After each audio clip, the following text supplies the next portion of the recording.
Assalamualaikum warahmatullahi wabarakatuh. Selamat pagi anak-anak. Apakah kalian sehat semua hari ini? Alhamdulillah, sehat semua ya. Semoga kita selalu diberikan kesehatan oleh Allah sehingga kita dapat mengikuti pembelajaran seperti biasa ya. Sebelum kita memulai pembelajaran, alangkah baiknya kita berdoa dulu ya. Berdoa dimulai. Alhamdulillah. Nah, pada pertemuan kali ini kita akan melanjutkan pembelajaran kita, yaitu tentang fisika inti. Sebelumnya, ada yang tahu apa itu fisika inti? Ayo, siapa? Siapa namanya? Nur Laila. Ya, apa Nur Laila? Apa itu fisika inti? Coba jelaskan apa itu fisika inti. Ya. Nah, betul sekali ya. Fisika inti itu adalah cabang ilmu fisika yang membahas inti-inti atom. Partikel pembentuk inti itu terdiri dari muatan positif atau disebut juga dengan proton, muatan negatif atau disebut juga dengan elektron, dan tidak bermuatan sama sekali atau disebut juga dengan neutron. Nah, pada dasarnya inti atom itu tersusun atas inti itu sendiri. Kemudian ada kulit. Jadi pada inti atom itu terdapat proton kemudian neutron. Sedangkan pada kulit itu terdapat elektron. Nah, di inti atom ini sebagai pusat masanya dengan satuan massa atom atau SMA. Kemudian di kulit itu terletak elektron. Nah, sebagai perbandingan massa proton, neutron, dan elektron itu berbeda. Jadi untuk massa proton itu 1,67 kali 10 pangkat 27 kg. Untuk massa neutron itu 1,67 kali 10 pangkat 27 kg, dan untuk massa elektron itu 9,1 dikali 10 pangkat min 31 kg. Nah, karena jumlah massa proton dan massa neutron itu lebih besar dari massa elektron, sehingga massa atom berpusat pada inti atomnya sendiri. Nah, penulisan lambang unsur atom itu sendiri, misalkan ada lambang unsur X, maka penulisannya AXZ, di mana X merupakan lambang suatu unsur, misalkan kalsium, hidrogen, oksigen, ataupun yang lainnya. Dan A ini disebut sebagai nukleon. Nukleon dapat diartikan juga dengan massa atom, di mana A ini merupakan jumlah proton ditambah jumlah neutron.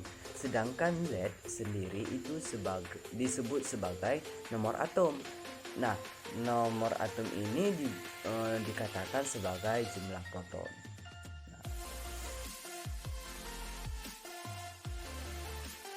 Nah, contoh dari isotop itu adalah unsur oksigen.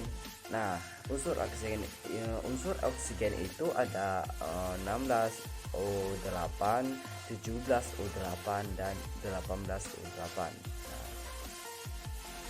Nah, inti atom dengan jumlah neutron yang sama itu disebut sebagai isoton. Nah, ingat, itu jumlah neutronnya yang sama ya, harus baru disebut sebagai isoton. Kalau nggak sama berarti tidak disebut dengan isoton.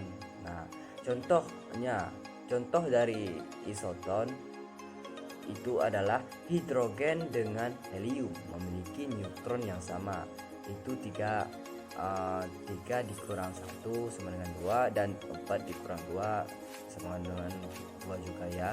Ini memiliki neutron yang sama.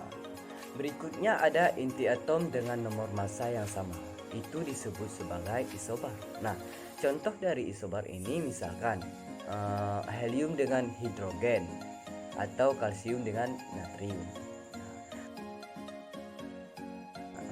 Massa atom pada dasarnya tadi disebut satuannya satuan massa atom, di mana nilai satu satuan massa atom atau SMA itu setara dengan 1,6 dikali 10 pangkat min 27 kg, atau bisa juga diubah ke dalam bentuk elektron volt, di mana nilai 1 SMA itu sendiri setara dengan 931,5 mega elektron volt. Nah, inti atom tadi terdiri dari proton dan neutron. Nah, pada dasarnya tadi memiliki massa inti, tapi kenyataannya massa inti sebenarnya ini lebih kecil ketimbang dari massa inti secara teori, yaitu massa proton ditambah dengan massa neutron. Sehingga ada selisih antara massa inti asli dengan massa proton dan neutron tadi, di mana selisih itu dikatakan sebagai defek massa.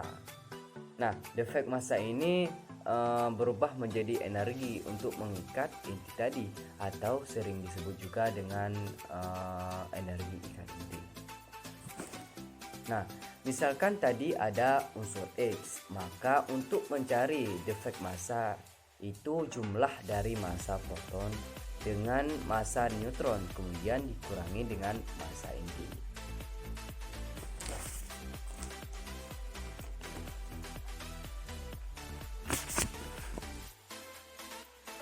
Nah, untuk energi ikat inti E sama dengan delta M dikali 931,5 MeV, sedangkan energi ikat per nukleonnya itu E0 sama dengan E per A. Nah,